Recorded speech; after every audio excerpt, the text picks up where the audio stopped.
I know I've heard that they actually feel sure the only way to make friendships grow, but I'm too afraid now. I put my arms on you outside. I put my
every single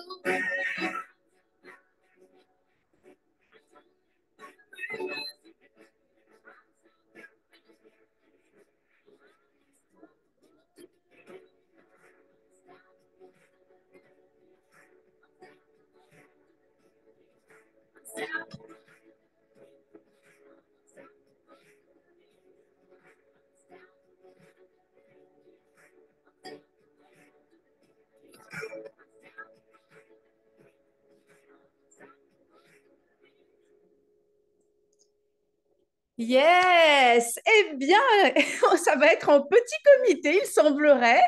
Écoutez, vous allez être, mais oui, vous allez être mes chouchoutes et vous êtes en feu et c'est très, très, très bien. Je vous souhaite la bienvenue et j'enregistre aussi parce que c'est vrai que j'ai reçu un certain nombre de messages de personnes qui allaient voir en replay. Alors peut-être que milieu de semaine, ce n'était pas forcément pour certains idéal et donc bah, bienvenue par avance aussi à la team replay et bienvenue à vous qui êtes les courageux en live ce soir. Donc, je vais vous bichonner. Alors, bah, n'hésitez pas aussi à partager. J'enregistre pour le replay. J'ai eu un certain nombre de questions. Et ce que l'on va faire, c'est que je m'engage à ce que ça soit un live qui soit pas long. Alors, on va essayer de se dire, alors ça, c'est toujours mon grand challenge, le temps, c'est mon grand challenge. Mais il est 19h37, on va se dire, allez, 19h37, je m'étais dit maxi 1 heure, mais si on, voilà, 1 heure grand maxi, si c'est un petit peu moins, étant donné qu'on est en petit groupe, ça sera parfait aussi pour ne pas mobiliser trop votre temps. J'ai Steve qui me dit même 20h15, c'est bien. On verra. Ok. Alors, si vous avez des questions, bah, n'hésitez pas à les mettre dans le chat, vu qu'on est en petit groupe. Et puis, je vais traiter, bien sûr, les questions qui m'ont été adressées. Ah, t'as pas vu Camille passer de questionnaire. Donc, c'est pas toi. Mais la création d'entreprise, ça m'intéresse bien. Eh bien, si tu as une problématique aussi en ce moment, bah, n'hésite pas à la poser. Et je vois Marianne qui met création d'entreprise avec des problèmes de santé. OK.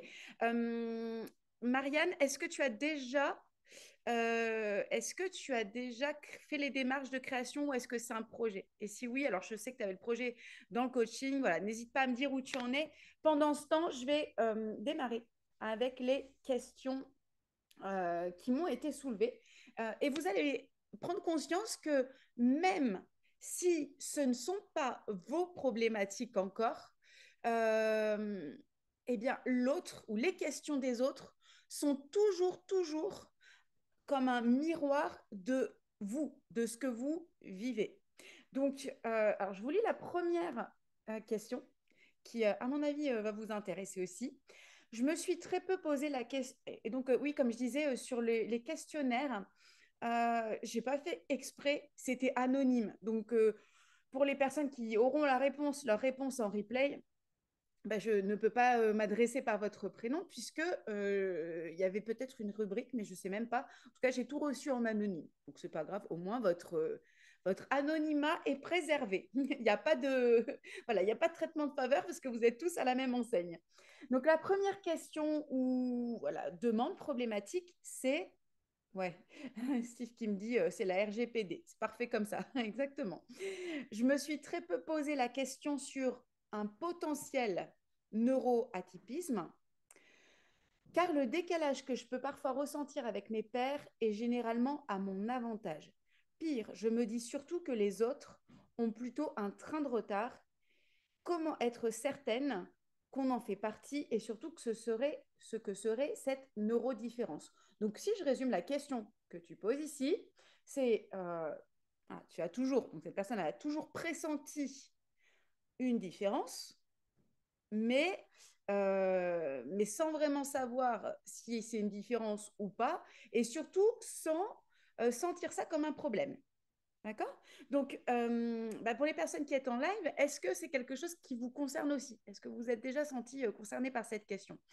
Voilà les quelques points que je peux dire, et c'est typiquement dans les sujets que moi je traite, justement dans la Petite Académie, c'est que être neuroatypique, c'est pas un problème, ou ça n'a pas vocation à l'être, on va dire plutôt. C'est souvent pressenti ou diagnostiqué par oui, moi je me sens différente et je suis différente. Donc voilà, tu le sais. Est-ce que tu sais quelles sont tes neurodivergences ou pas forcément?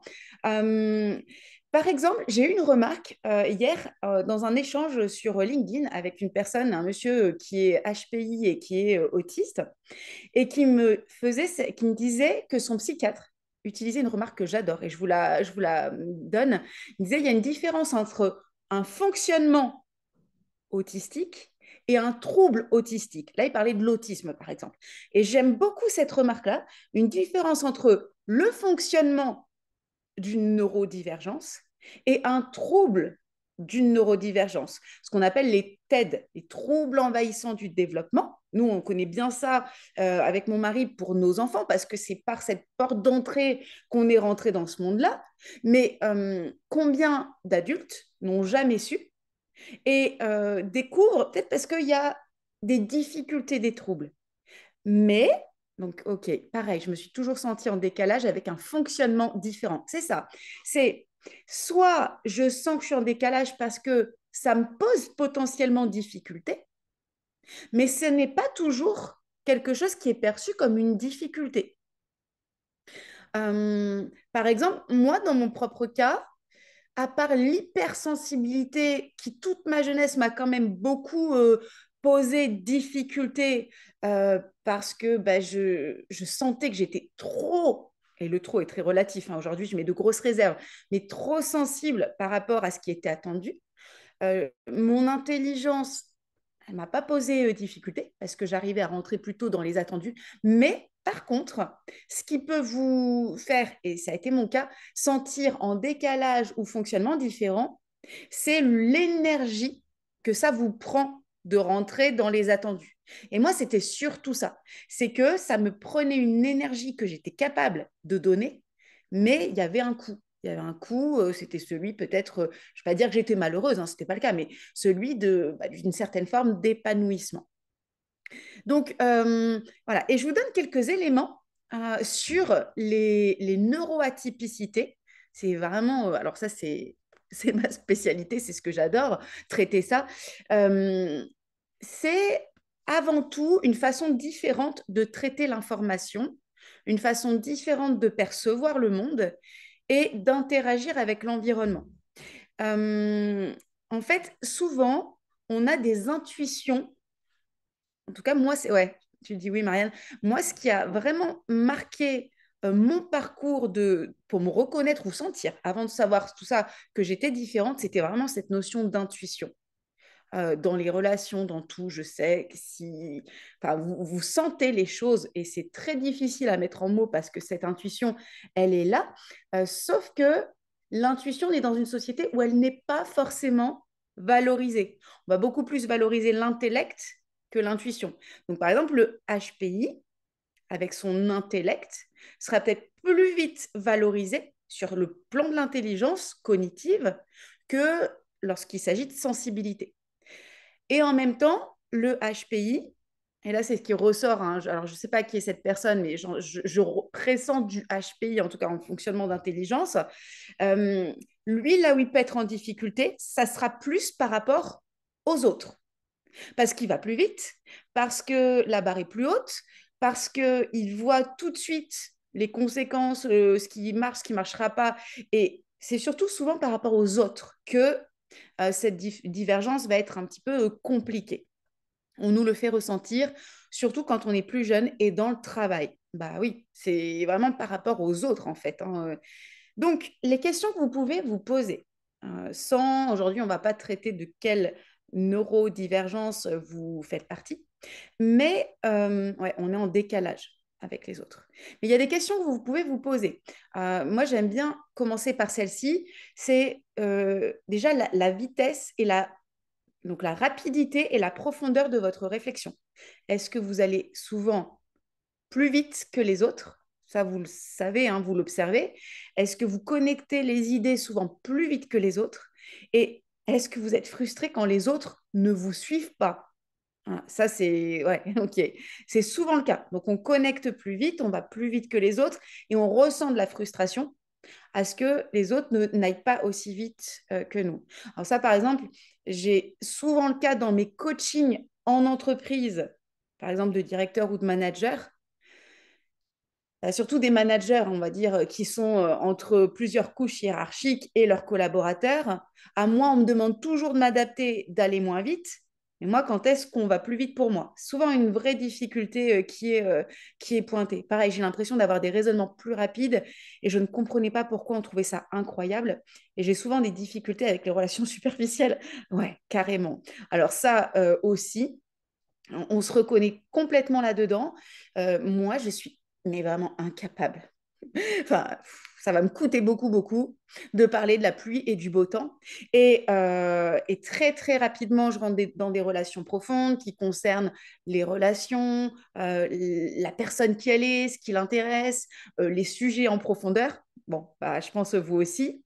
Et ça va beaucoup plus m'épuiser de parler de choses superficielles. Je le vois aussi avec le retour au travail, on ne me donne aucune activité pour me préserver, alors que tout ce que je veux, c'est attaquer. Ouais. Voilà, bah, c'est exactement ça. Et d'ailleurs, bon, c'est top d'avoir ces interactions avec vous parce que ça renchérit par rapport à ce que je voulais dire ici. C'est que, je ne sais pas si vous avez déjà remarqué ça, donc nous qui sommes ici en live, mais les personnes aussi qui écouteront, parfois, on peut être moi, je m'en suis rendu compte. Parfois, ce que l'on dit et nos manières d'interagir avec les autres peuvent être perçues même comme des avances. Par exemple, avec les personnes, si vous êtes une femme avec les hommes ou les hommes avec les femmes, parce que vous ne savez pas euh, avoir des relations superficielles.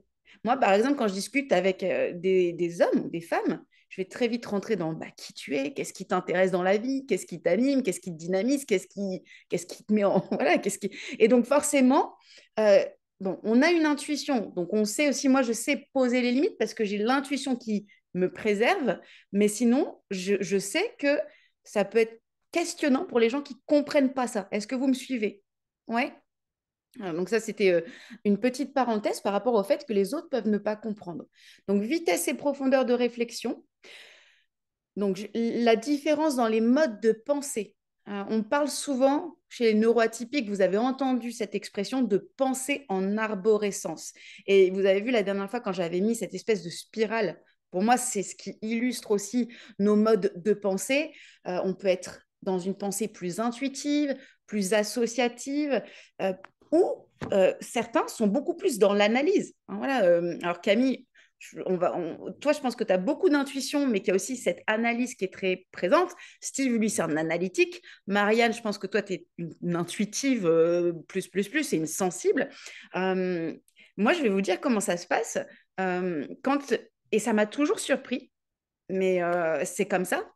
C'est que quand j'aborde une problématique, une situation, par exemple au travail, si dans mes missions, on me soumet une problématique et je vais faire exprès hors coaching, parce que le coaching, c'est différent, c'est de l'écoute, mais par exemple, une problématique pour répondre à un besoin de formation. Alors, on va me soumettre une problématique en entreprise. C'est c'est particulier hein, ce qui se passe dans ma tête et je vous invite à analyser aussi comment ça se passe dans la vôtre à ce moment-là. C'est que j'ai l'impression, mais c'est vraiment une impression, d'écouter comme en surface. Hein, j'ai cette impression-là d'écouter comme en surface et de pas vraiment écouter. Ma posture, elle montre que j'écoute. En fait, il y a des choses qui rentrent et, euh, et j'ai déjà quelque chose qui se dessine à l'avance, comme si je connaissais la suite, d'être déjà dans l'analyse du sujet, ouais, c'est ça. Et alors, ouais, toi, tu es déjà dans l'analyse du sujet parce qu'à mon avis, tu es beaucoup plus analytique que moi. Moi, c'est, et encore, ça dépend ce qu'on appelle analytique, mais moi, c'est, je reçois les infos et après, je suis capable de dire à la personne, en ayant eu l'impression de pas vraiment l'écouter, lui dire, OK, donc vous avez ça, ça, ça, ça, ça, donc votre besoin, c'est ça. Et en fait, je sais que je vais tomber juste, ou en tout cas que c'est quelque chose qui va aller dans le sens de la poursuite, mais c'est comme de l'intuition qui est une forme d'analyse. Vous voyez, c'est un peu... Donc, toujours est-il que ce ne sont pas des formats classiques de fonctionnement et d'interaction. Nous, c'est le nôtre, mais ça peut être questionnant. Questionnant même pour nous vis-à-vis de nous quand on n'a pas encore appréhendé le fonctionnement, puis aussi vis-à-vis des autres quand on interagit avec eux. Moi, j'ai la chance que j'ai un métier où, au contraire, c'est une aide, mais dans certains cas, lorsqu'il faut rendre des comptes sur la manière dont vous fonctionnez, là, ça peut poser problème et ça peut être difficile d'expliquer. Parce que autant l'analyse, ça peut rationnellement s'expliquer, autant l'intuition, dans nos mondes, c'est plus compliqué à expliquer ça. Je le sens pas, ça va être compliqué, hein, mais c'est aussi une manière de fonctionner. Ce qui nous caractérise aussi en tant que neuroatypique, c'est la gestion des émotions et de l'énergie. On a parlé hein, de la gestion, des montagnes russes émotionnelles, et soit les neuroatypiques vont avoir besoin, sous certaines formes, de routines très strictes établies, sinon ça les perd. Par exemple, j'accompagne en ce moment une personne qui a vraiment une fonction d'entrepreneur, qui a la tête très, très, très bien faite. Mais dès qu'il sort de sa routine, de son chez lui, de ce qu'il rassure, ça part en vrille, mais total. Alors que c'est quelqu'un qui assume de très grosses responsabilités. Et inversement, vous avez dans l'autre extrême, parce que nous, on est très, très fort dans les extrêmes, vous avez ceux qui ont horreur de la routine. La routine, vraiment, ça les stresse, ça les oppresse et qui font tout pour la fuir.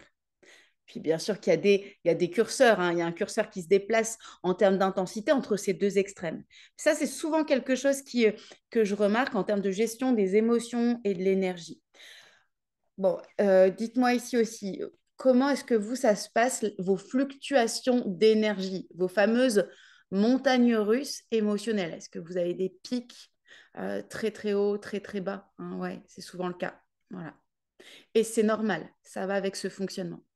Un autre point aussi qui vient caractériser les neuroatypiques, c'est le besoin de stimulation intellectuelle.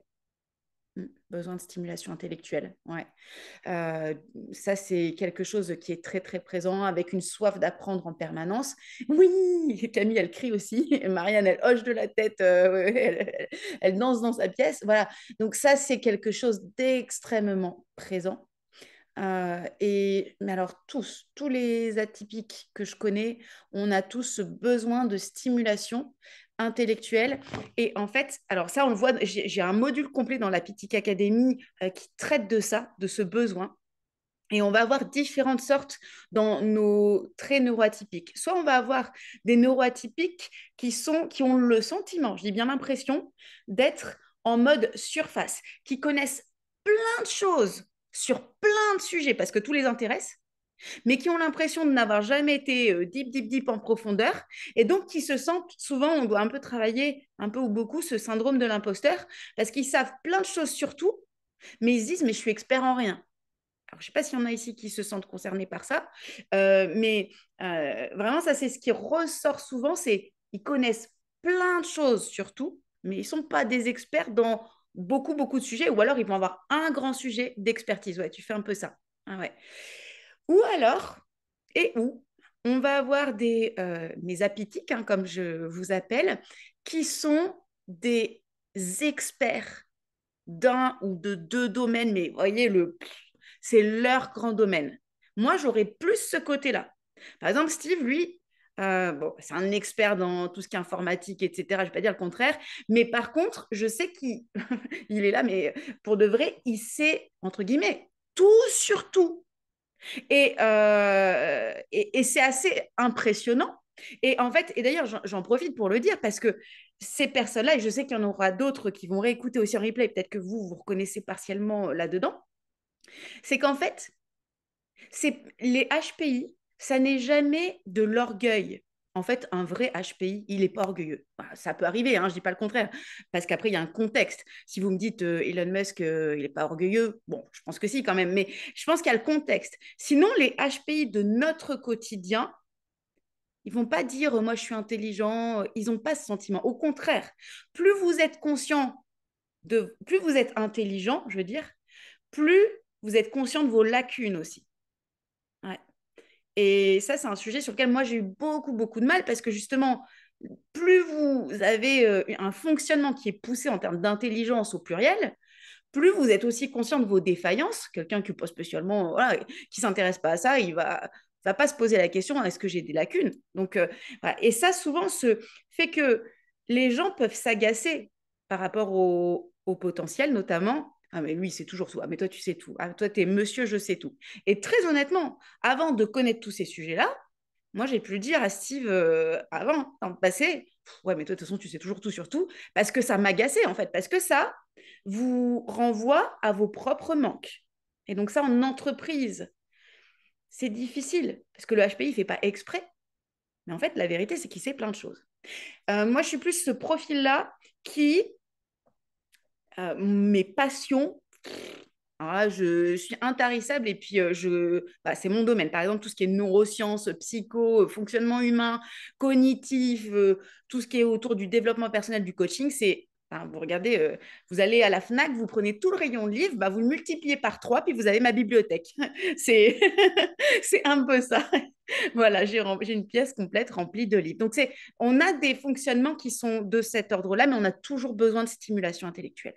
Et puis, dernier point pour reconnaître aussi si vous êtes une personne neuroatypique, neurodivergente, c'est, alors c'est pas exhaustif hein, ce que je vous dis, mais c'est vraiment au niveau des bases, c'est la sensorialité. On travaille beaucoup dans la Pitic Academy justement sur ces points-là, parce qu'on a une approche avec la sensorialité qui est particulière. Quand je parle de sensorialité, je parle des sens. Souvent, les neuroatypiques vont avoir des particularités au niveau des matières, des textures, des coupes, ça va être au niveau beaucoup, beaucoup des bruits, du bruit. C'est insupportable certains bruits. Par exemple, pour beaucoup, beaucoup de personnes neurodivergentes, travailler en open space, c'est une torture. Voilà. Ça va être aussi les lumières parfois. Donc ça, tout ça, vous soyez la foule, hein, le monde, la foule, ça c'est très très présent et on va pas avoir toutes ces sensibilités à la fois. Alors, ça arrive qu'il y en ait beaucoup beaucoup, mais regardez où vous êtes hyper sensible pour le coup sur certaines notions liées au sens. Quels sont les vôtres? Moi, je sais que ça va être le bruit. C'est le bruit. Moi, je suis extrêmement sensible au bruit. C'est d'ailleurs pour ça que j'ai 5 enfants. Hein, oui, mais ça, c'est une de mes grandes, grandes sensibilités. Ouais, toi aussi, les bruits. Donc ça va vous permettre de commencer à vous questionner sur, OK, bon, je constate que effectivement j'ai quelque chose. C'est pas le sujet puisque c'est pas dans les questions de ce soir. Il y a la question des étiquettes. Je sais que certains n'aiment pas trouver des appellations. Alors, les étiquettes, euh, ce qui est curieux, c'est qu'on n'aime pas. Personne n'aime en avoir. Et en même temps, c'est très rassurant quand c'est nous-mêmes qui nous les mettons. Dans le sens où, quand on a distingué comment on fonctionne et que c'est nous qui acceptons ça, c'est très rassurant. Donc, il n'y a aucune obligation. Personne n'a à vous mettre une étiquette. Mais si vous en ressentez le besoin de comprendre et de mettre des mots dessus ou du sens, ça vous aide. Et c'est vraiment ça. OK. Voilà, essentiellement, j'aurais plein de choses à dire sur ce point-là, mais c'est déjà le point principal que je voulais dire sur cette question. Je prends une autre question.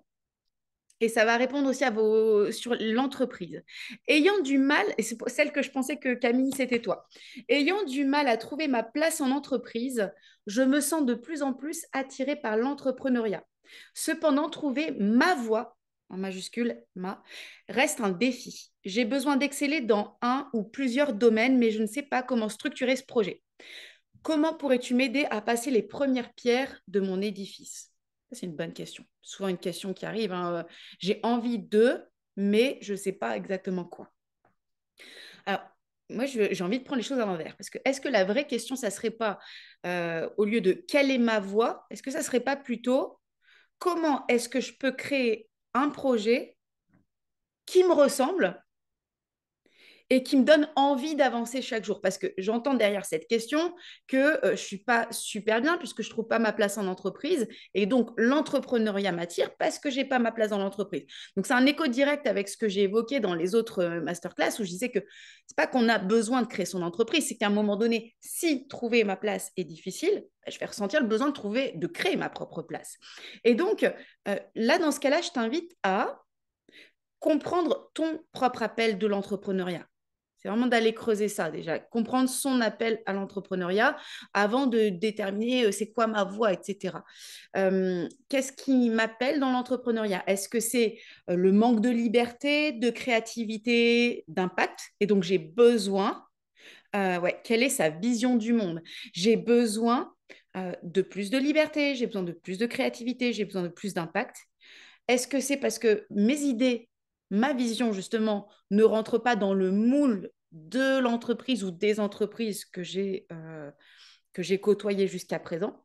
Et puis, ça peut être aussi le besoin de choisir tes projets, de choisir ton rythme, de choisir ton environnement. Et ça peut devenir prioritaire. Parce qu'à un moment donné, il est possible qu'on ne supporte plus le rythme de l'entreprise. J'ai été en échange hier avec une personne, encore neuroatypique, qui me disait, aujourd'hui, je ne suis plus en capacité de travailler à temps plein, alors que c'est quelqu'un qui est valide, hein, ouais, toi aussi, Marianne. Je ne suis plus en capacité de travailler à plein temps pour ces raisons, justement.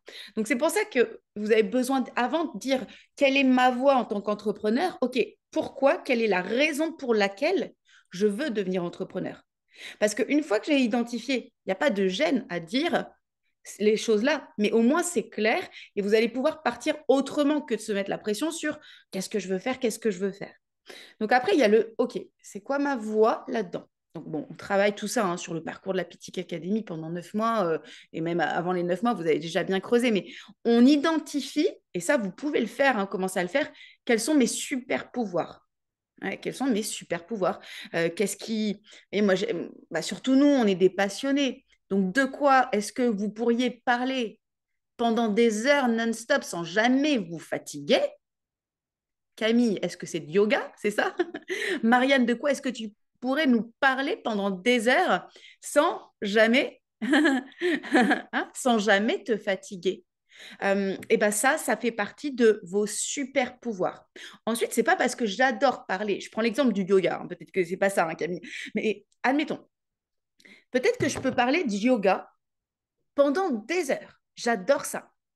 C'est pas ça qui va faire le concept. Et moi, je place beaucoup, beaucoup d'importance parce que je trouve, mais c'est pas pour être critique vis-à-vis du milieu du coaching, etc., mais je trouve qu'il y a beaucoup trop de... On met trop dans des sphères, voilà, il faut visualiser. Ouais, je l'ai fait ça. Hein. Il faut visualiser, c'est bien, mais ou et plutôt ET, pas mais, c'est pas l'opposition, et il faut aussi stratégiquement, ouais, avec le cœur. Donc ça, c'est hyper important et stratégiquement aussi, ben voilà, poser tout ça. Donc, il y a vraiment une combinaison entre les deux pour trouver votre voie. Donc, quand je parle de stratégie, c'est à quel problème au singulier et au pluriel est-ce que j'apporte une réponse ou je peux apporter une réponse? Qu'est-ce que j'aimerais résoudre? Pourquoi est-ce qu'on me dit souvent, waouh, t'es super doué pour ça? Et souvent, en termes de talent, ben, c'est tellement dans nos talents que justement, on ne les voit pas comme des talents. Ça, vous le saviez déjà, hein, je ne vous apprends pas la chose. Hein. Quand quelque chose est votre talent, En fait, vous ne le voyez pas. Donc, souvent, vous allez avoir besoin d'aller travailler ce que j'appelle, alors c'est pas moi qui l'appelle, c'est ce qu'on appelle la fenêtre de Johari, mais ce qu'on appelle la zone aveugle. La zone aveugle, c'est ce que vous ne percevez pas de vous, mais que les autres perçoivent de vous. Et lorsque les autres vous font du feedback, alors une fois, vous dites peut-être, moi, il exagère un peu. Deuxième fois, oh, pourquoi pas? Troisième fois, vous vous dites, tiens, peut-être que ça fait partie de ses compétences, ses qualités, c'est ce que je peux apporter que je ne voyais pas. Et je vous donne un exemple comme ça, qui est quelque chose qui est ressorti de ma zone aveugle, que je ne percevais pas de moi. Dans la Pitic Academy, ce qu'on dit les académiciens, c'est ça a une valeur immense d'avoir une coach qui ne surjoue pas.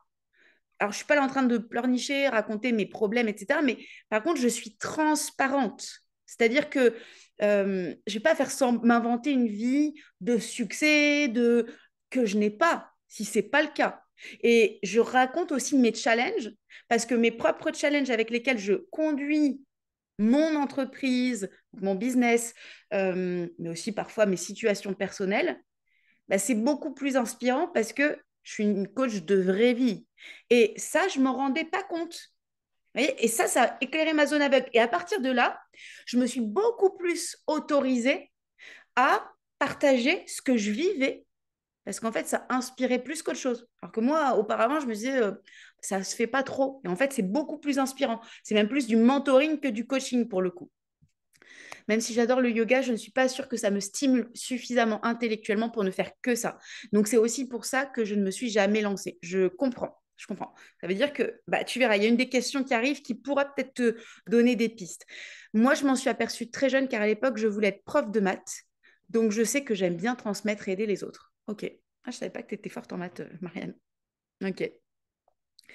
Voilà, donc ce sont les grands points. Alors, j'ai noté plein de choses, mais comme définir une niche, à qui est-ce que tu veux t'adresser, quel problème tu résous, choisir le format avec lequel tu veux offrir, qu'est-ce qui te correspond. Parce que souvent, on a une image aussi de ce que devrait être une entreprise dans le domaine, dans l'industrie qu'on choisit. Mais en fait, il n'y a pas d'image toute faite, comme il n'y a pas de stratégie toute faite. Comme on va vous dire aujourd'hui, vous allez voir partout sur Internet, pour que ça marche, il faut faire ça. Ben, en fait, ouais, oui, ça peut marcher, mais en fait, tout fonctionne. Mais si c'est pas aligné avec vous, ça ne fonctionnera pas. Donc, il y a vraiment ces deux choses à prendre dans la balance. Je vous donne un exemple, et je sais qu'il ne m'en voudra pas. J'ai un de mes académiciens avec qui on avait travaillé. À un moment donné, lui, donc, il développe son entreprise. Et à un moment donné, il avait été vraiment challengé par les messages dans ton domaine, il faut faire comme ça sur les réseaux, sur machin, sur tel outil, etc. Et ça lui avait mis une énorme pression. Je dis pas que ça peut pas marcher. Juste, lui, c'est quelqu'un qui a un talent de connexion d'humain à humain qui est hors norme. Et donc, en fait, quand on te dit il faut faire comme ça, bah, tu te mets une pression parce que ça ne te correspond pas. En général, vous le sentez d'ailleurs, les méthodes, les stratégies qui vous collent à la peau, vous dites ah ouais, ça marche, c'est ça que je veux. Mais si ça vous dessert, ne le faites pas. Voilà. Bon, c'était plutôt ça que je voulais dire. Ensuite, j'ai une autre question qui m'a été soulevée. Comment réduire une phase de stress quand il s'agit de passer une étape importante dans sa vie professionnelle, comme un entretien qui peut conditionner un projet de carrière? Alors, la question, c'est comment réduire une phase de stress pour passer une étape importante dans sa vie pro. Donc là, c'était l'exemple de l'entretien qui peut conditionner un projet de carrière. Mais par extension, tous ici, on peut le prendre pour tous les moments où on a le sentiment qu'on y joue sa peau. C'est un peu ça, hein, finalement, derrière cette question. Comment réduire le stress quand j'ai le sentiment que j'y joue ma peau, que j'y joue ma vie professionnelle ou autre?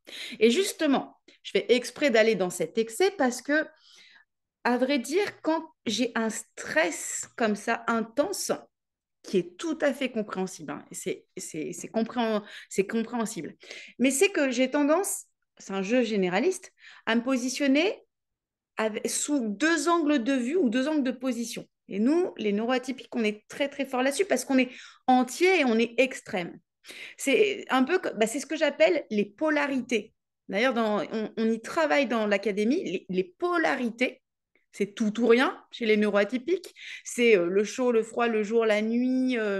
Qu'est-ce que j'ai noté encore? Oui, la réussite ou l'échec. C'est une réussite ou c'est un échec. Il n'y a pas d'entre-deux. Eh bien, ici, je dirais que dans un sujet comme celui-ci, c'est la notion de abondance manque. Si j'ai le sentiment que j'y joue ma vie professionnelle, et je la connais, hein, cette sensation. Voilà, vraiment, je suis transparente, je la connais, cette sensation-là, en tant que entrepreneuse,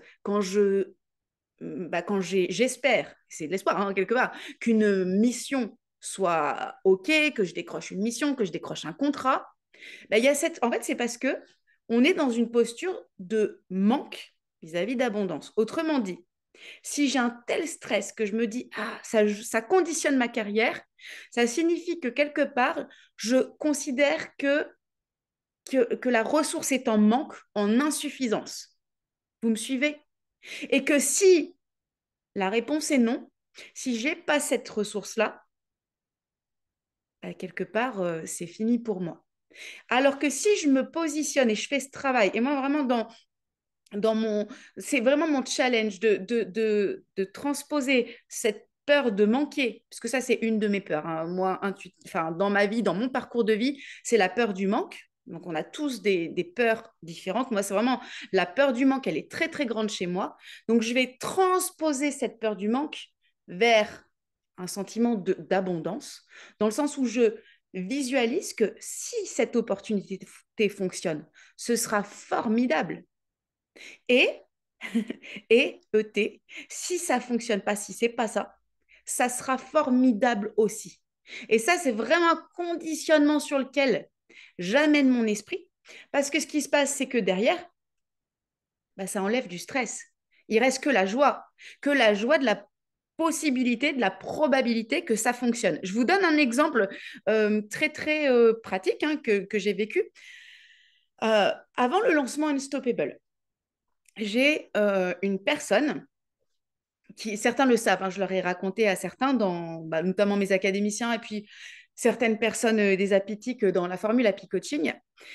J'accompagne en coaching une célébrité. Donc, vraiment quelqu'un, bon, je ne vais pas citer le nom, hein, mais vraiment quelqu'un de très, très, très, très, très connu. Ouais, Marianne, hein. Non, je ne vais pas citer, ça ne serait pas sympa parce qu'il y a le replay. À vous deux, ça serait une chose, mais voilà. Voilà, j'accompagne dans le cadre d'un coaching. Et, euh, et puis, alors, bon, cette personne ne me doit rien, mais je veux dire, j'ai beaucoup donné, beaucoup aidé cette personne. Et moi, il y a aussi une difficulté naturelle, c'est de demander l'aide. Parce que j'ai un driver soit fort qui est très présent. On a des drivers différents. Il y a tu te rappelles, Marianne, le soit parfait, le soit fort, le fais des efforts, le dépêche-toi et le fais plaisir. Les 5 drivers. Voilà. Je les répète si vous voulez les noter.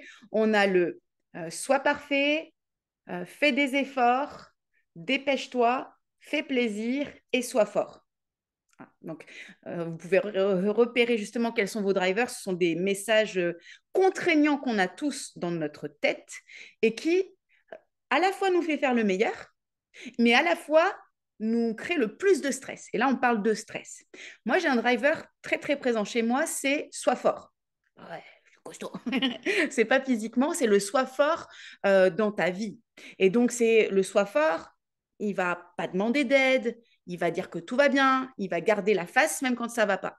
Et donc, pour vous raconter là, cette histoire-là, c'est que ça me tenait tellement à cœur que j'ai demandé à mon coaché célébrité, je lui ai demandé une faveur, je lui ai demandé est-ce qu'il serait d'accord pour porter mon lancement de la prochaine cohorte de la Petite Académie.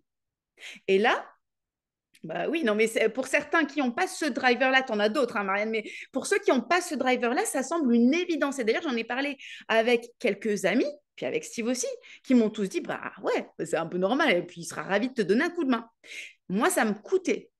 Et ma célébrité en question m'a dit, bah oui, bien sûr.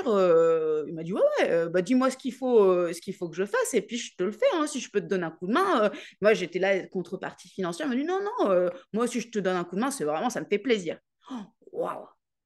Bon, Et pourquoi je vous dis ça? C'est parce que, bah, en fait, il y a eu ce stress parce que finalement, il y a eu un contretemps dans sa propre vie et il ne l'a pas fait. Et moi, je comptais beaucoup. J'avais déjà, voilà, j'avais une vision très, très, très grande de waouh, il a une visibilité de folie sur les réseaux. Il porte mon truc, je vais avoir un max de visibilité. Ça ne s'est pas fait. Et là, j'ai ressenti le stress. Bam, vous vous rappelez? Manque, abondance. C'est là où je veux en venir. Et donc, le stress du manque, bah, je l'ai retransféré en abondance en me disant, OK, si ça passe pas cette fois-ci par quelqu'un comme lui, bah, ça passera par ailleurs. Et donc, vous voyez, c'est vraiment reconditionner vos émotions, ouais, c'est vraiment du reconditionnement permanent pour y aller malgré. Voilà, donc bah, moi, c'était un beau sujet, je trouve, d'avoir apporté cette thématique. Ensuite, une autre question qui a été posée, bah justement, ça va parler ici aux personnes en live. Ma problématique du moment est comment articuler tous mes potentiels et tous mes outils. Connexion, magnétisme, Reiki, etc. Donc, plein, plein, plein d'outils. Comment les mettre en avant pour mes clients pour que ce soit fluide? Donc là, cette question-là, elle est super intéressante parce que la problématique, c'est je crée mon entreprise, j'ai plein de potentiel, j'ai plein d'outils en poche, mais je ne sais pas comment les mettre en avant parce que j'en ai plein. Et en plus, quand nous, on est comme ça, neuroatypique, et je connais, hein, là, je sais qui c'est, la personne qui a posé la question. En fait, c'est une personne qui ne va pas arrêter avec déjà, c'est déjà énorme, mais ces outils-là, elle va continuer. Elle va continuer à rajouter des outils.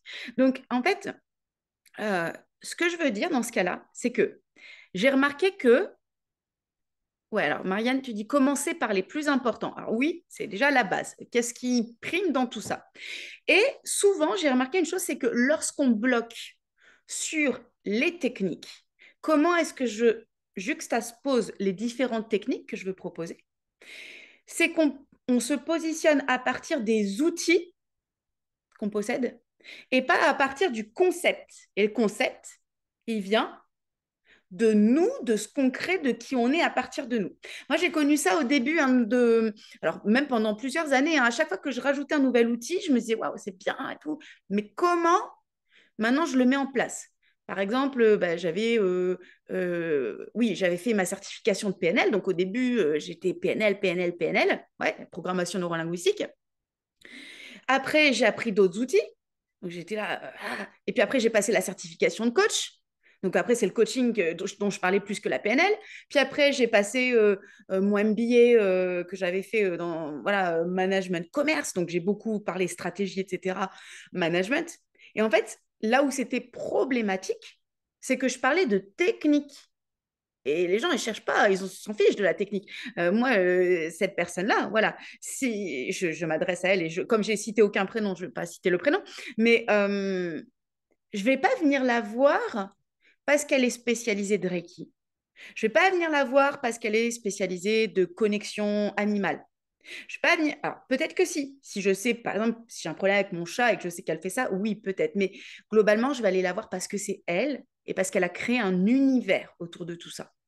Et donc, pour reparler sous forme de cas pratique de mon développement d'entreprise, j'ai eu beaucoup, beaucoup de mal avec tout ça parce que c'est, je crois, une des difficultés de nous, profils multipotentiels, d'avoir plein, plein de casquettes.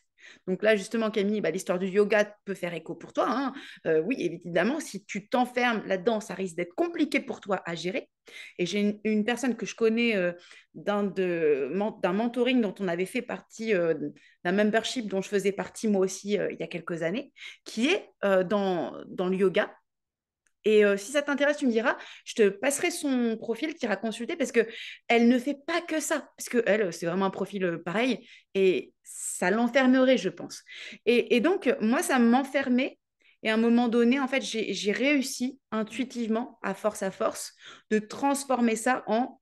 En fait, à un moment donné, il y a eu un déclic qui était une évidence pour les autres, mais peut-être qui n'était pas pour moi. C'est que les gens, ils travaillaient avec Amélie travaillait pas parce qu'elle est coach, parce qu'elle fait de la formation. Donc, en fait, j'ai beaucoup plus travaillé autour de mon personnage et c'est ça qui a fait la différence parce que vraiment, c'est vous. Et ça peut paraître presque présomptueux quand vous n'avez pas cette habitude-là et ce mindset d'entrepreneur. Mais moi, j'étais entrepreneuse depuis des années, mais je n'avais pas ce mindset-là de dire c'est ta personne qui doit être valorisée. Ça me faisait un peu prétentieux pour moi. En fait, c'était vraiment ça qu'il faut faire. Et c'est de là que j'ai changé même mon logo. Mon logo, maintenant, c'est Amélie Rigano. Et c'est beaucoup plus aligné. Donc, on peut avoir le logo Camille, on peut avoir le logo Marianne. Et même si vous avez un nom commercial, ça sera toujours pour vous, autour de vous qu'on viendra. Donc, Marianne, tu parlais de la vision, je crois tout à l'heure, ou quelque chose comme ça. En fait, il y a un outil que vous connaissez peut-être et que j'aime beaucoup, c'est le Golden Circle. Ouais, le cercle d'or.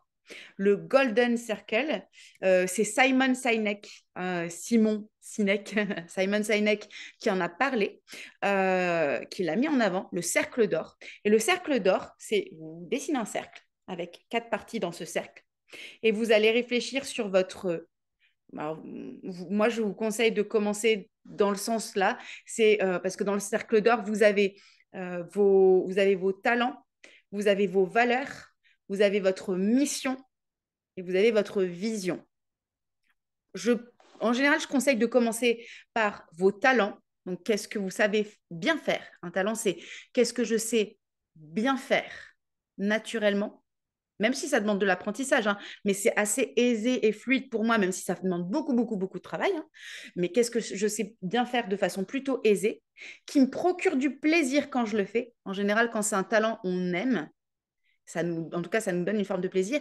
Et qui, si je le mets à disposition des autres, peut apporter d'une manière ou d'une autre et enrichir la vie des autres. Et un talent, ça peut être quelque chose que vous n'allez pas voir comme un talent. Par exemple, ce que j'illustrais tout à l'heure avec la manière dont fonctionne mon cerveau, malgré moi, de recevoir des données comme ça et d'un coup, boum, je te dis où est ton problème. C'est ce qui fait mon talent de coach aussi parce que j'ai cette capacité-là c'est un don, c'est un talent. Et ben en fait, comme vous le faites facilement, vous ne vous en rendez pas compte. Par exemple, il fut un temps où ma capacité d'écouter les gens, et je n'aurais pas dit que c'était un talent, mais si en fait. Et donc, pour trouver votre talent, donc il y a non seulement le retour que vous font les autres, mais il y a aussi euh, demandez-vous, qu'est-ce que les autres viennent chercher auprès de vous, même sans vous payer ou autre. Hein. Qu'est-ce que les autres viennent chercher auprès de vous? Et ça, vous allez comprendre que très, très facilement, peuvent être vos types de talents. Donc, il y a vos talents. Après, il y a vos valeurs. Alors, vos valeurs, on en a plein des valeurs, hein, mais c'est contre quoi est-ce que je n'irai jamais? Qu'est-ce que je ne transigerai jamais dans ma vie? C'est vraiment vos grands principes de vie. Et ça, c'est no way. C'est-à-dire que si je n'ai pas ça, cette valeur qui me tient à cœur, c'est pas possible. Je me barre. Ça, c'est fonctionnement comme moi, dans ma personnalité. Si mes valeurs elles sont tellement pas respectées, bah, je me barre. Mais j'ai une autre grosse valeur qui est aussi l'engagement. Donc ça, c'était ma valeur, par exemple, de liberté, hein, qui est que moi, je suis une créative, je suis un électron libre. Donc, si j'ai pas ça qui est dans mon milieu professionnel, je vais m'arranger pour partir. J'ai une très, très grosse valeur qui est l'engagement. Donc, je vais pas partir comme une malpropre, parce que l'engagement, mais je vais pas rester. Et en fait, bon, vos valeurs, vous en avez 2 ou 3 des très, très grandes valeurs. On a plein de valeurs. Mais en fait, je vais vous donner une technique très simple pour trouver vos valeurs principales. C'est si je n'ai pas ça, par exemple dans votre entreprise, dans votre milieu professionnel, voire dans votre vie privée aussi, hein, si je n'ai pas ça, c'est pas possible pour moi. C'est pas possible, ça marche pas pour moi. Et ça vous permet de distinguer vos valeurs. En fait, vos valeurs, vous allez pouvoir parler dessus parce que ça va parler aux gens qui raisonnent comme vous. Et vous allez attirer des clients qui raisonnent comme vous. Donc ça, j'ai les mêmes libertés engagement. On est fait pour s'entendre, ça marche. Et c'est ça. Et pardon, mais du coup, c'est peut-être vraiment quelque chose qui te parle. Comme tu es engagé, tu es jusqu'au boutiste, mais ça va à quel prix? Et c'est ça, hein, moi je l'ai vécu aussi, hein, je l'ai déjà vécu, même dans ma vie personnelle. C'est engagé, mais à quel prix? Et après, c'est le corps qui parle, hein, si à un moment donné, on ne prend pas certaines décisions. Donc, ça vaut aussi dans la vie perso. Hein, d'accord? Donc, voilà. Et une fois que vous avez déterminé ça, bah, vos valeurs, elles vont. Votre business, si c'est un business que vous créez, ça va se structurer autour de ça. Mais si vous êtes salarié aussi, parce qu'une fois que vous êtes très au clair sur ces valeurs, bah, vous allez plus poser vos conditions. Et ce n'est pas les autres qui vont changer. Ouais, j'ai vu le prix, je fais plus attention maintenant à faire attention à l'engagement que je donne. Ouais. Là encore, à toi de sentir si du coup c'est ta valeur engagement bah, qui est un petit peu pas respectée. Tu aimerais bien être plus, pouvoir t'engager plus. Enfin, bon, des fois on doit faire des concessions, on le sent, mais tu sens quand ta valeur, elle est trop, trop, trop étirée. Évidemment hein, que des fois, moi je vous parle de liberté, quand j'interviens, alors dans mes prestations que j'offre, comme celle-ci, moi, je me fais plaisir. Maintenant, si j'interviens chez mes clients, je n'ai pas une liberté absolue. D'accord? Donc, elle est toujours relative, cette liberté, mais elle correspond à votre nature à vous. Donc, ça, c'est vos talents, vos valeurs, votre mission. La mission, c'est à quoi est-ce que je contribue? C'est qu'est-ce qui... En fait, c'est plutôt qu'est-ce que je veux donner? Qu'est-ce qui compte pour moi à donner? Ça, c'est la mission. La mission, c'est, je prends l'illustration de Red Bull, c'est qu'est-ce qui vous donne des ailes? Qu'est-ce qui vous donnerait? Bah là, par exemple, moi, je suis vraiment dans ma mission. Je pourrais être intarissable, je surveille l'heure parce que sinon, voilà, ça, c'est votre mission. Et donc, votre mission, vous avez besoin de la mettre en mots. Alors, vous n'allez peut-être pas forcément la trouver ce soir ou lors du replay, mais votre mission, quand vous l'avez trouvée, eh ben, elle reste pratiquement toute votre vie. Moi, ça fait des années. Je me rappelle, j'ai commencé à travailler autour du Golden Circle, du cercle d'or. Je me rappelle, j'étais dans le milieu de la formation. J'avais 27 ans quand j'ai découvert le Golden Circle. J'en ai 41. Ouais, mais bon, voilà, les années passent. Hein. Et ben, ça, c'est toujours la même chose. C'est-à-dire que moi, mon Golden Circle, c'est toujours ça.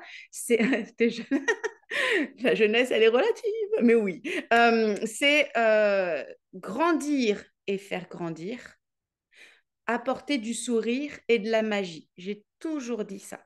Grandir et faire grandir, apporter du sourire et de la magie. Et là, Camille, elle va m'écrire, ah, j'ai le même que toi.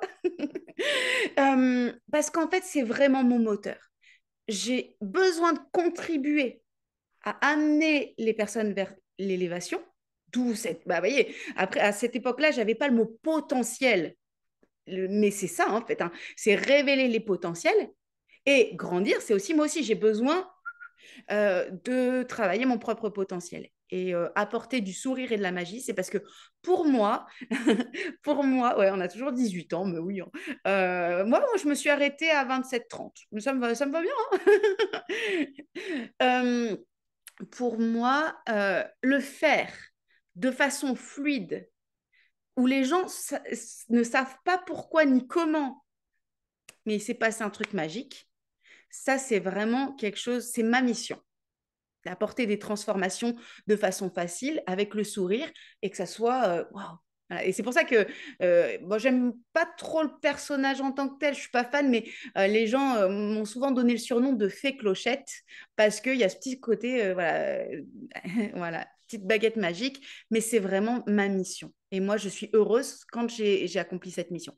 Et après, il y a votre vision. La vision, c'est encore le niveau supérieur, c'est ce à quoi je crois. Je crois en, quand je fais ça et quand je suis tout ça, je crois en ou je crois que. Et ça, c'est vraiment votre philosophie, votre conviction. Alors, vous n'avez pas qu'une seule philosophie de vie, hein, mais par exemple, si je prends au niveau de ma philosophie à moi, mon approche, ça a toujours été celle-ci. C'est, je suis convaincue que tout le monde a un potentiel. C'est pour ça que je parle beaucoup de cette notion de potentiel. Je suis convaincue que tout le monde a un potentiel. Alors, tout le monde n'est pas neuroatypique ou autre, hein, ou au potentiel, mais tout le monde a un potentiel. Et en fait, je suis convaincue qu'on est vraiment, ah oui, c'est pas la seule source de bonheur, hein, mais qu'une des sources de bonheur et d'épanouissement, c'est d'être connecté à son potentiel et d'avoir d'être connecté, de savoir lequel il est et d'avoir les moyens de l'expanser. On s'en sert mal. Ben, c'est ça, c'est qu'on s'en sert mal. Et moi, il y a un truc qui m'est... Et vous voyez, c'est ça, quand vous êtes dans votre cercle d'or, dans comment articuler tous vos potentiels, on était sur cette question.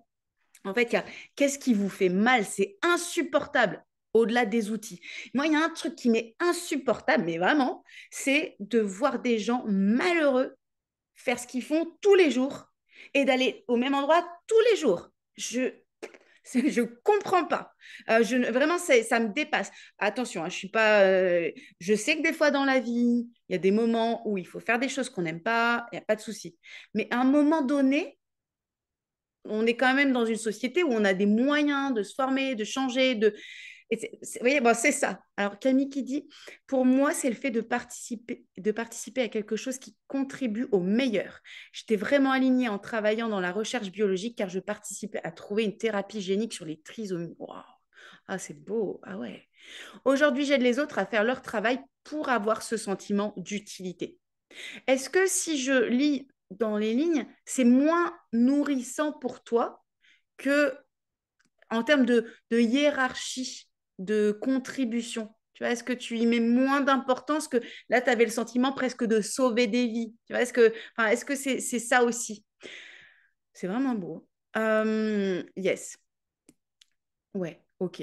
Bon, bah, tu tiens le truc. Voilà, on le tient le truc. C'est vraiment ce sentiment de sauver des vies. Et je crois que c'est super important aussi pour nous, euh, quels que soient nos métiers. Moi, tu vois, il y a une chose, alors je sais bien que je ne sauve pas la vie physique des gens, mais il y a ce sentiment tellement de contribution quand la personne, elle sait, elle a trouvé, elle a déterminé sa voie et elle s'épanouit parce qu'elle sait quel est son potentiel. Bah, j'ai ce sentiment. Mais tu peux l'avoir aussi, effectivement, en aidant les gens à faire leur travail. Peut-être que toi, tes critères de valeur, bah, forcément, sauver des vies humaines ou contribuer c'était quelque chose encore plus valeureux. Et ça, c'est vraiment dans ta propre hiérarchie. Mais il y a beaucoup de puissance dans... Ouais, elle se sent moins importante. Il y a beaucoup de puissance dans ta première version, ce que tu décrivais dans la biologie. Ouais, c'est beau, franchement top. Merci pour ces échanges et votre confiance, parce que c'est vraiment touchant. Oui, c'est sûr, elle dit. OK. Et ensuite, je finis juste avec ce point-là. Quand on a plein d'outils comme ça, une fois qu'on a déterminé son cercle d'or, eh bien, on va créer une progression en étapes. Admettons, elle a plein, plein, plein, mais on essaye de trouver le positif ailleurs. Ouais, oui, c'est vrai. Mais quand on est entier, on veut le trouver partout. Voilà, c'est aussi ça. Ouais, ok. Mais c'est bien aussi, hein. Là, tu vois, dans l'académie, on a une académicienne qui est vraiment chouette. Euh, le travail, ça a été pendant tout le parcours de retrouver sa voix sans vraiment changer de voix. C'est vraiment un gros, gros, gros dilemme. C'est-à-dire qu'elle adore le domaine dans lequel elle travaille. On n'est pas en train de réinventer la roue totalement et dire je veux passer de la biologie à la gestion de projet ou je sais pas quoi, tu vois, hein, si je devais prendre des grandes caricatures, et encore qu'il y a des passerelles, hein. Là, elle est dans un domaine, elle adore son domaine, mais elle n'adore plus la manière dont s'exerce son activité dans ce domaine. Donc, c'est très, très, très fin. Et, ok, elle a été dans ce parcours sur essayer de trouver le positif quand même, et autrement, dans son couple, dans sa famille, etc. Mais c'est pas suffisant parce qu'on est des personnalités entières. Voilà. Donc, ça peut être OK pendant un temps, puis on peut aussi continuer à aller dans quelque chose de mieux encore pour nous et plus épanouissant. Voilà. Oui, donc je disais, après, on crée des parcours. OK, j'ai tout plein d'outils.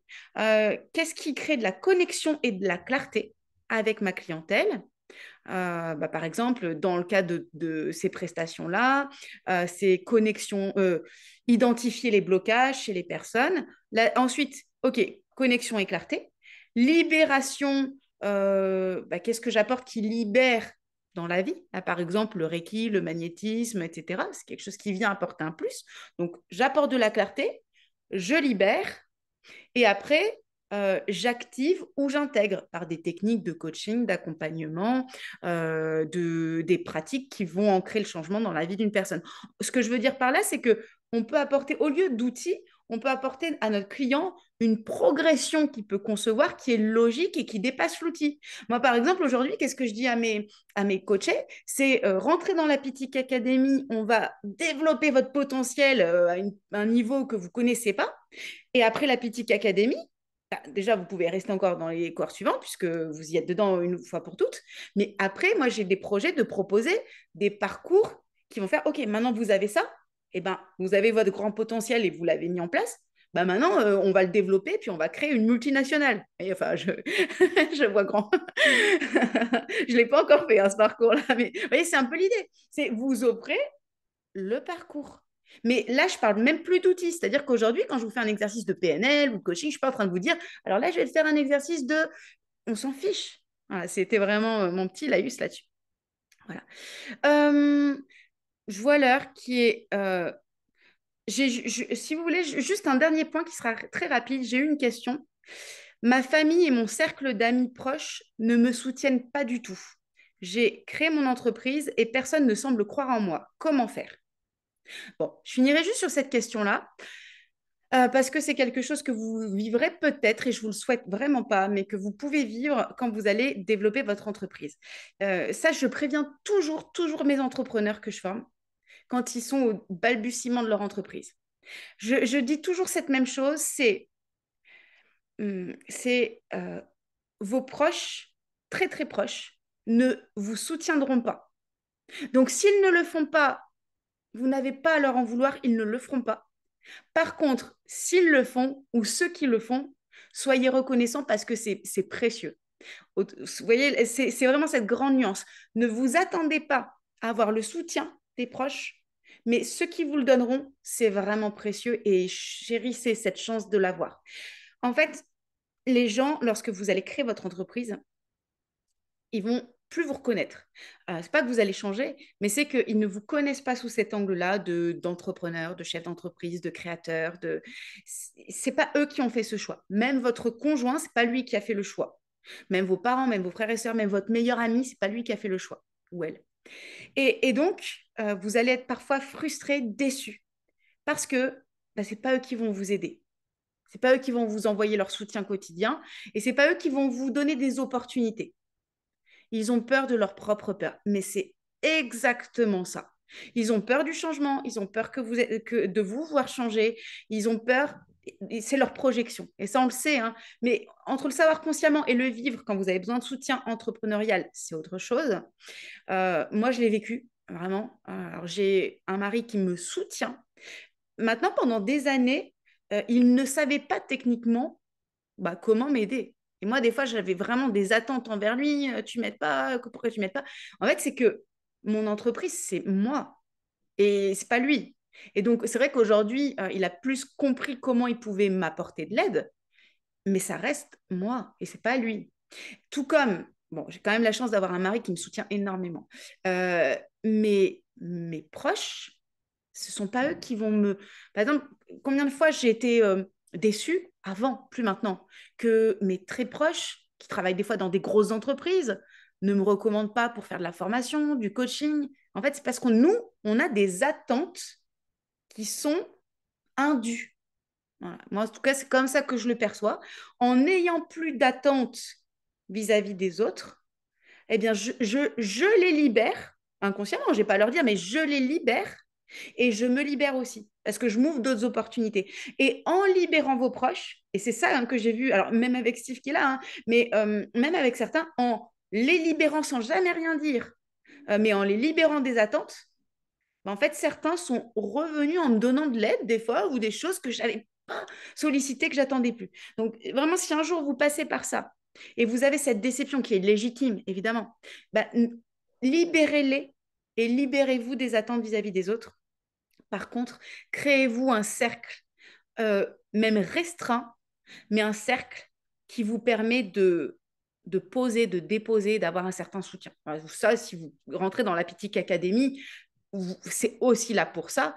Mais je pense qu'on a tous besoin de ce sas parce que l'entrepreneur est aussi très seul. Et moi qui suis une grande indépendante et que je ne souffre pas d'être seule, quand vous vivez des galères ou que votre célébrité finalement vous aide pas alors que vous voyez, bah, c'est quand même bien de pouvoir déposer ça quelque part et d'avoir aussi du feedback, des miroirs chez les autres qui vous renvoient des... Ça, c'est super important. Voilà. Merci d'avoir été présente en petit comité. C'était génial d'avoir votre présence. Je rappelle que les portes de l'Apitic Academy sont ouvertes.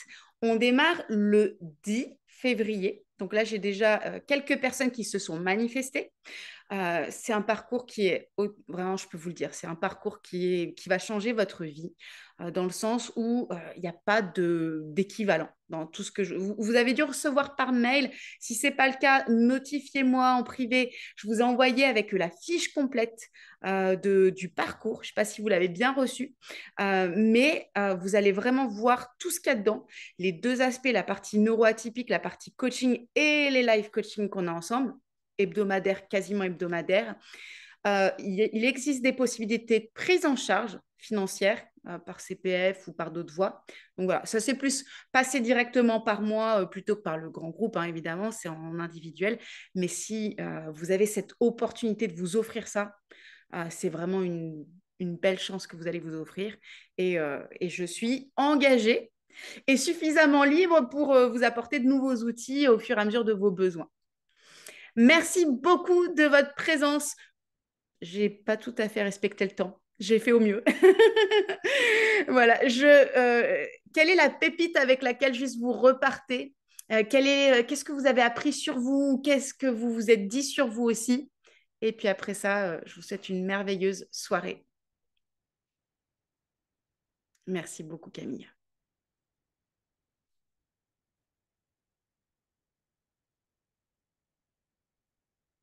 Le Golden Circle, ouais, c'est génial, le Golden Circle. C'est un de mes outils préférés en coaching pour aller creuser que je suis une femme formidable.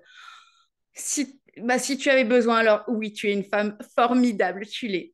Je vous embrasse, on est en petit comité, je peux vous le dire, je vous aime très fort et eh bien, on se tient informé, vous allez recevoir le replay et puis de toute façon, bah, restez dans le groupe Telegram si vous y êtes déjà parce que vraiment, je continue, même après Unstoppable, à vous faire des partages réguliers. Très, très, très bonne soirée à tous et à toutes. Merci.